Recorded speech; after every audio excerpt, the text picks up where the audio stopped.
Assalamualaikum warahmatullahi wabarakatuh. Sehat selalu semua ya. Selalu bersyukur pada apapun pemberiannya. Waktu berlalu. Zaman berganti.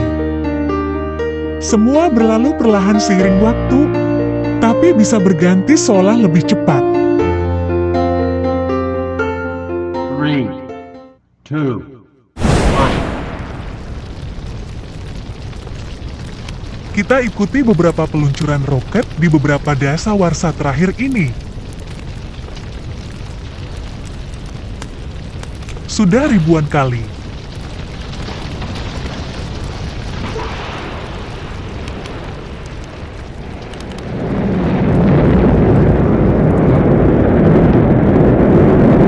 Semakin dibutuhkan oleh manusia di muka bumi. Bahkan sudah menjadi sarana utama manusia untuk mendukung kelangsungan hidupnya. Hampir semua aspek kehidupan membutuhkannya. Sosial, ekonomi, pendidikan, bahkan pertahanan dan keamanan. Revolusi teknologi merevolusi cara hidup dan pola hidup manusia di era modern ini.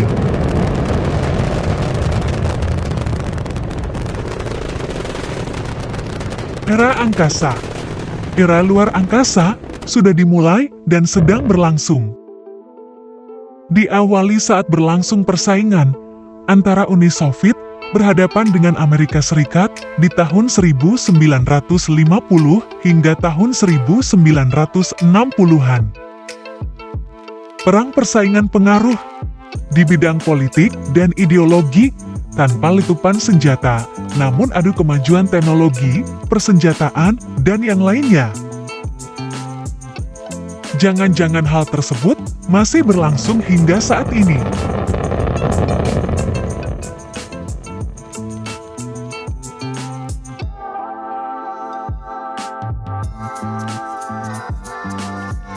Ya, semoga dunia aman dan nyaman. Semoga perang yang masih ada segera berlalu hilang bersama sifat tamak, serakah, dan kekanak-kanakannya. Tanpa bermaksud menggurui atau membela salah satu pihak. Oke. Sebagaimana keinginan masyarakat dunia yang lain, yang menginginkan keamanan dan perdamaian bersama selamanya. Dunia orbit mengorbit manusia dimulai baru beberapa dekade yang lalu. Tepatnya di tahun 1960, di mana saat itu Uni Soviet berhasil mengorbitkan Yuri Gagarin ke angkasa selama 108 menit. Dengan kapsul Vostok 1. Namun 3 tahun sebelumnya, Uni Soviet pun sudah meluncurkan satelit pertama di dunia, yaitu satelit Sputnik 1 di tahun 1957. Berarti Uni Soviet merupakan pionir dan berjasa di dalam pengiriman pesawat antariksa yang berawak maupun tanpa awak. Uni Soviet sudah berubah menjadi beberapa negara merdeka, dan negara yang terbesarnya adalah Rusia. Sesuai tema kali ini, yaitu persatelitan. Kita urai menjadi 2, yaitu satelit alam dan satelit buatan. Satelit adalah benda yang mengorbit pada benda yang lainnya. Satelit alam misalnya, bulan yang mengorbit pada bumi. Atau planet-planet yang ada di dalam tata surya, seperti Merkurius, Venus, Bumi, dan 5 planet lainnya adalah termasuk satelit dari matahari. Sementara, planet buatan adalah benda yang dibuat oleh manusia, yang mengorbit pada bumi atau benda angkasa yang lainnya. Untuk tujuan apa ya satelit dibuat? Sebegitu pentingkah keberadaannya bagi manusia, bangsa, atau suatu negara di dunia ini? Fungsi satelit, misalnya sebagai satelit navigasi pada dunia penerbangan atau dunia pelayaran.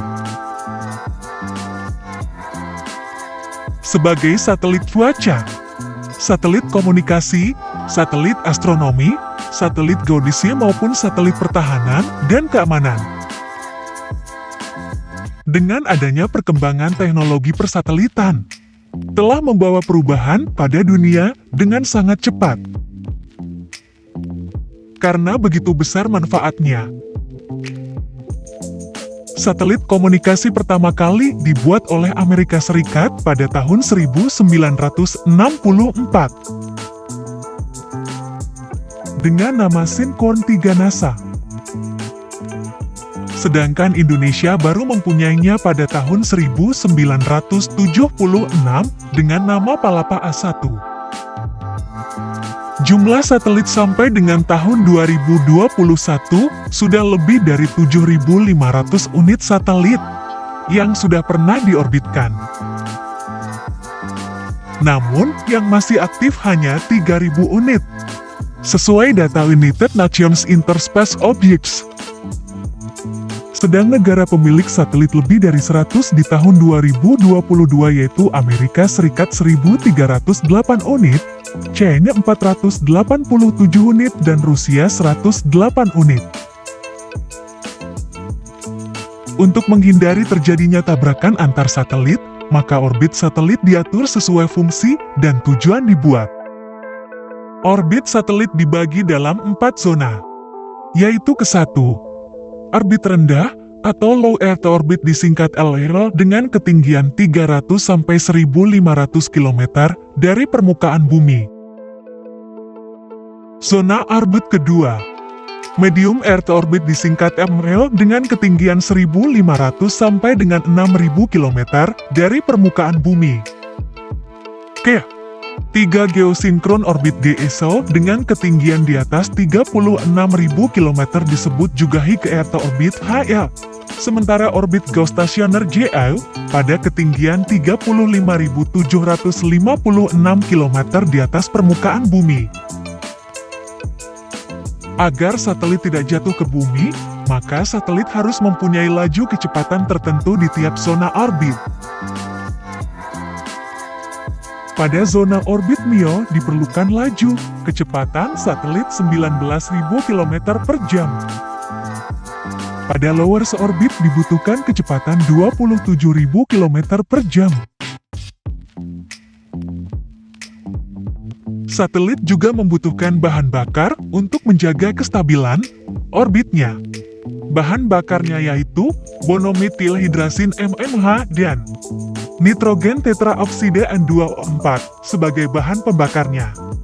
Apakah yang terjadi ketika bahan bakar satelit akan habis? Bila itu terjadi, maka para ahli akan mengubah arah orbit satelit ke arah orbit pembuangan atau biasa disebut orbit kuburan satelit, yang jaraknya 300 km di atas orbit geostasioner. Kemudian mematikan mesin dan elektroniknya.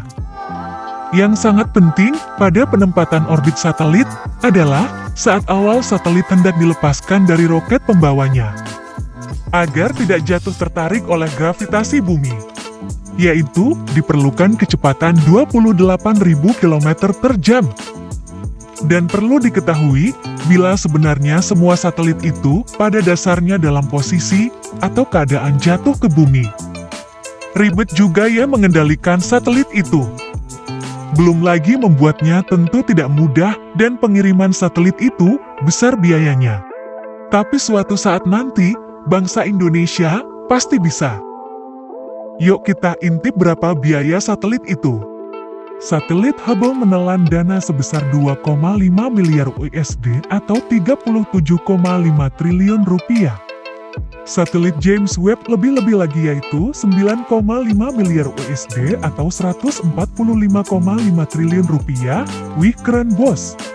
Sedangkan satelit termahal dan terbesar saat ini yaitu International Space Station, dibangun dengan biaya sebesar 2.229 triliun rupiah, dibangun selama 12 tahun, dengan bobot 400 ton.